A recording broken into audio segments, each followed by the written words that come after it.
Buenas noches, everyone. I'm Jennifer Wiest, and I am your son or daughter's Spanish teacher this year. This year, I'm only doing 7th and 8th grade Spanish.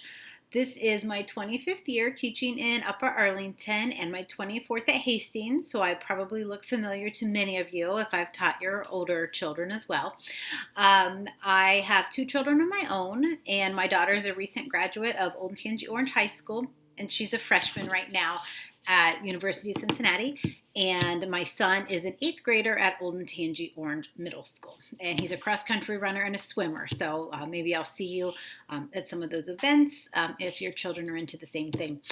This is my second time recording the video because it's supposed to be no more than 5 minutes, and my first take was 10. So I'm going to try to make this one a little shorter. If you do have questions because I went over anything too quickly or not enough detail, please feel free to reach out and let me know, and I'm happy to go over or answer any questions for you.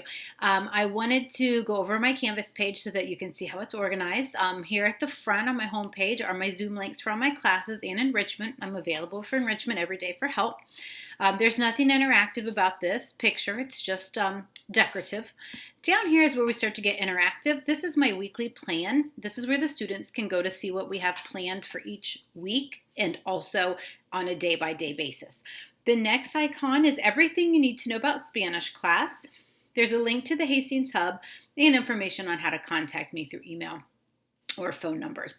On the what do you need to know, I'm not going to go through all of the information on here with you, but if you are interested or have any questions about any particular topic, this would be your first stop. What we're going to cover and learn this year, how my Canvas course is organized, how do I is really more tech tips, but since we have the Hastings Hub, I really don't have anything in there yet.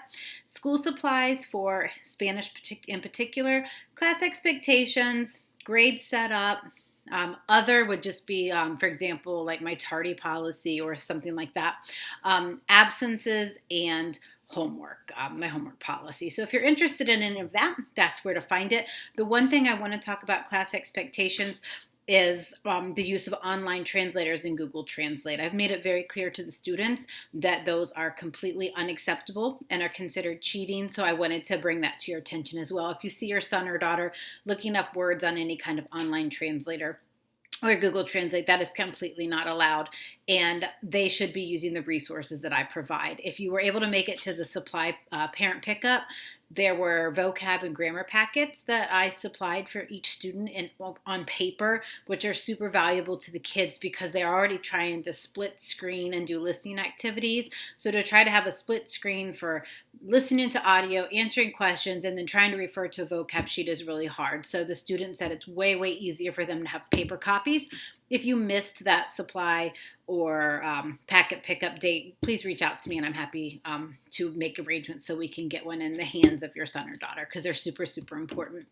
As far as how the course content is organized, if I go back to my homepage, this is my weekly plan. So whether students are in class or not, they can go to the same place. I have a module for all the quarter one weekly plans, and I have every single week of the quarter listed here. So last week was the 31st of August through the 4th of September.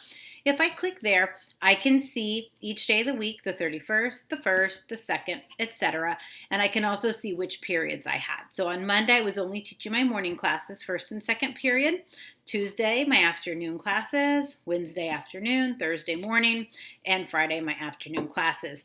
So what students can do is see on here every day I have a daily Zoom class, and this is a slideshow of everything we do in class. It's my announcements, it's new material that's presented, it's links to the practice activities that we do, so they can always go back and say, oh, I want to redo that again, or I want to reference something. And if they're absent, that's a great thing for them to go and look at too. So what did I miss in class? It's right there in the daily Zoom class. And that's for our distance learning. Also, each day there's a module, and that's their independent work. So after we practice in our daily Zoom class, they always have a module assigned to them after.